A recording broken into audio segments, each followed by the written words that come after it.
S-auzi ca frunza și iarba, mi-a galbit părul și barba, și la galii tinereții zici că sunt în toamna vieții. Am avut zile cu soare și zile cu supărare, care dintre ele oare, care m-au albit mai tare? De ce, tinere, părul în cap ți-am cărunțit? Spune cât te-ai tras, spune cât te-ai pătimit, spune cât mai poți să tragi de mult, că ești doar un om, tinere, cu păr cărunt. De ce, tinere, părul în cap ți-am cărunțit? Spune cât te-ai tras, spune cât te-ai pătimit, spune cât mai poți să tragi de mult, că ești doar un om, tinere, cu păr cărunt.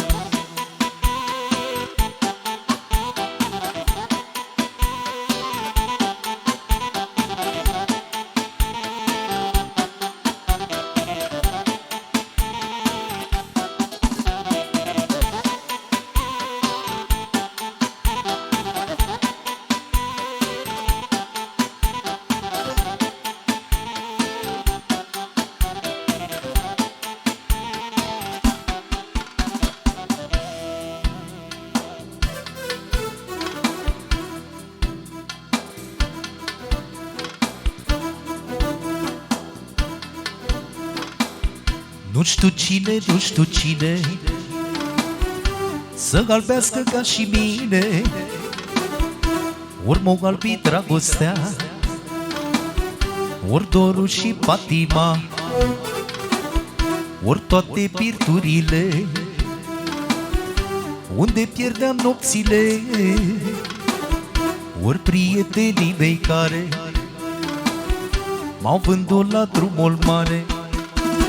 De ce, tinere, părul în cap ți-am cărunțit? Spune cât te-ai tras, spune cât te-ai pătimit, spune cât mai poți să tragi de mult, că ești doar un om, tinere, cu păr cărunt. De ce, tinere, părul în cap ți-am cărunțit? Spune cât te-ai tras, spune cât te-ai pătimit, spune cât mai poți să tragi de mult, că ești doar un om, tinere, cu păr cărunt.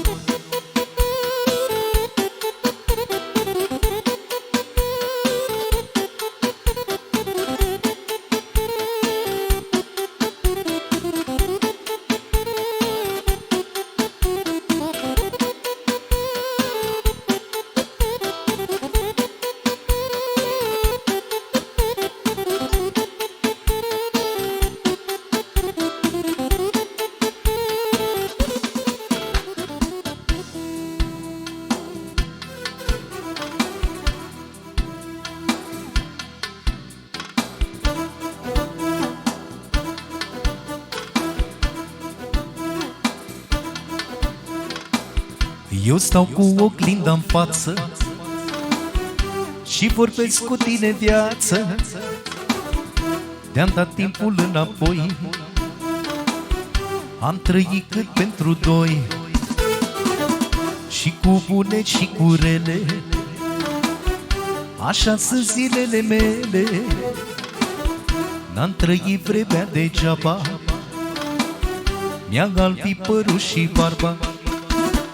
De ce, tinere, părul în cap ți-am cărunțit? Spune cât te-ai tras, spune cât te-ai pătimit, spune cât mai poți să tragi de mult, că ești doar un om, tinere, cu păr cărunt. De ce, tinere, părul în cap ți-am cărunțit? Spune cât te-ai tras, spune cât te-ai pătimit, spune cât mai poți să tragi de mult, că ești doar un om, tinere, cu păr cărunt.